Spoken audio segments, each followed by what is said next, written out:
Hi, my name is Franny Andah. I did HTP. I was the last physical cohort, so I think that was 2020, early 2020.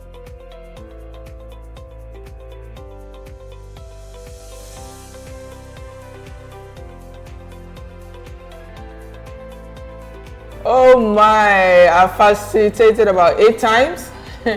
And I will be facilitating till I'm old and grey. HTP saved my life, saved my marriage, turned my life around, introduced me to the Franny that you can see here. So I'm never going to stop giving other people that opportunity.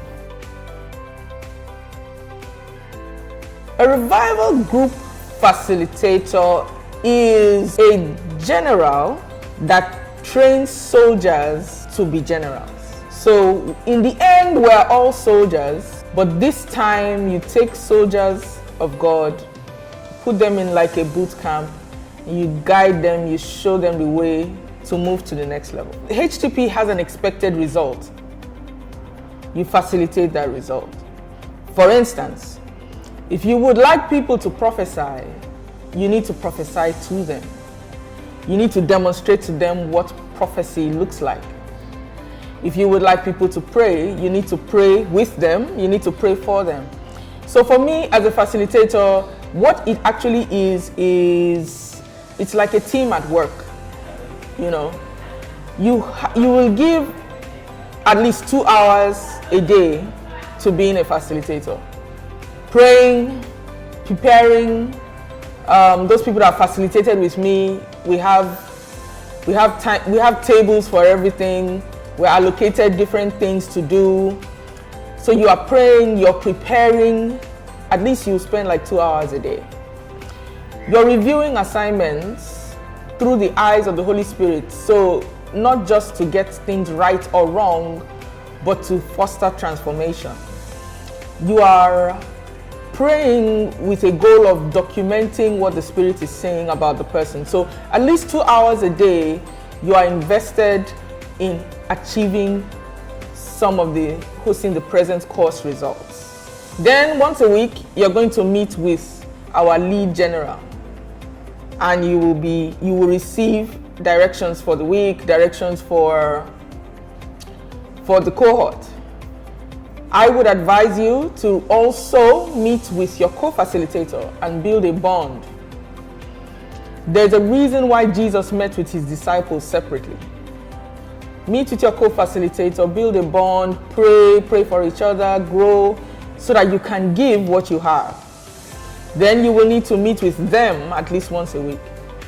So you need to engage every day so that all these meetings are fruitful. And then of course on Saturday you need to be there. If you want them to smile, you need to smile. If you want them to engage, you need to engage. If you want them to participate, you need to participate. So essentially, you know, like how Paul said, follow me as I follow Christ. For those 8 weeks, you are going to model what their end result should be. As a first-time facilitator, I guess my expectations were we had like a guide, and we knew exactly what we had to do every day. Becoming a facilitator and having done it so many times, I think the Holy Spirit becomes your moving guide, and you've learned to depend on him more and more. Being a believer for a long time, we're used to depending on systems. But in hosting the presence, the Holy Spirit is the system. I think my best experience was a few times. I've had this happen a lot. Someone started out questioning every single thing we were doing. So at first it's very frustrating. They're questioning every single thing you're doing. They're challenging every single thing you're doing. I love the moment when they cross over and they become an advocate and they start coordinating the group and they start saying, you guys listen, you know, they said this and they said that, and I'm like, but a few days ago it happens almost every single time. and just getting to the end and seeing. Another thing I love is when someone who does not believe in prophecy is giving a prophetic word. The accuracy for me doesn't matter as much as it's like liquid gold passing through the person, and you can see it on their face that they are experiencing the power of God. I mean, that's why I'll be doing this till I'm old and gray. There are some students that I'm like, goodbye. Before we get to the point of drop off, we've had a lot of warnings. So usually, but I don't feel bad when I have to drop off students. I usually don't have to drop off a student. And it's usually an agreed decision that even the student understands that I can't do this now. Usually having to drop off is not a question of competency, which a lot of people think. It's actually a question of timing. This timing doesn't really work for this person, or this intensity of an experience. It's just like you have a police officer who wants to become a Navy SEAL. Because of the intensity, it's not everyone that will be ready for that kind of intensity at the same time. So it's not a matter of lack of competence, usually a matter of the timing of preparation. So it's usually a mutually agreed drop-off. I have a 2-2-1, so I do 2 cohorts and then I take a break. 2 cohorts and I take a break. It's something God and I have agreed that I do. I think it works well because, like I said, that's 2 hours every day. And for many of us, that's not our only job. So it does take a lot of your time. It does take a lot of intensity and intentionality. And I would, personally, I have it on schedule. So when we moved to 2 cohorts a year, I had to do 3 consecutively so I could reset. And the third one was quite a challenge for me, even physically.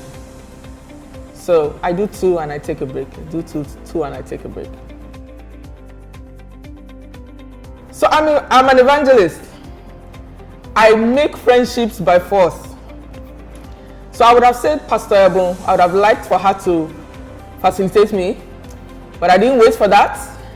I walked up to her, so she mentors me now. So she is facilitating me. So I am not the kind of person that's going to wait for a relationship to happen. So yes, maybe I would have liked Pastor Ebon to have facilitated me, but I have it anyway, so.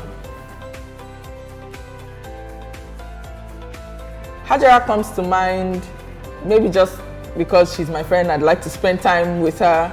Hajara expresses the emotional side of God in a beautiful way without being weak. And I think that would complement me. I can tend to be a bit firm. So usually in the group, I am the last resort when it comes to drop-offs or discipline. And I think Hajara is able to achieve the same thing with expressive love. And so I would love to be a facilitator with Hajara, but I've had so many amazing co-facilitators. I can't even count, and each one was special. It feels amazing. Like I told you, HTP saved my life. It feels amazing to see people who I facilitated and God encountered them and gave them a similar, mandate. And like I said, the general, the soldier, the corporal, in the end, we're still all soldiers in the same army. So what that tells me is that God's army is expanding efficiently. For me, HTP is the refining of God's soldiers to be efficient, to be effective, to be as effective in the boardroom as they are in the market. I can imagine that the transformation that happens in my life every time I facilitate is happening in their lives. I know my heart feels full. So I can't even keep track of the number of people I've facilitated. And honestly, I don't keep track. The more the merrier. My darling rookie facilitator, you are not a rookie. You are a facilitator. Welcome to some of the most amazing 8 weeks of your life. What I would advise you is sit down and plan to succeed. Take a notebook, take a pen, sit down with the Holy Spirit. What would a successful cohort look like to you? Write it down. Then write down what will it take to achieve each of those things.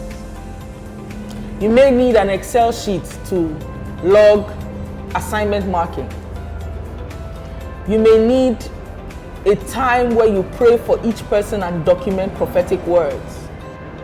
You may need a time during the day where you set a reminder to drop a word on the group.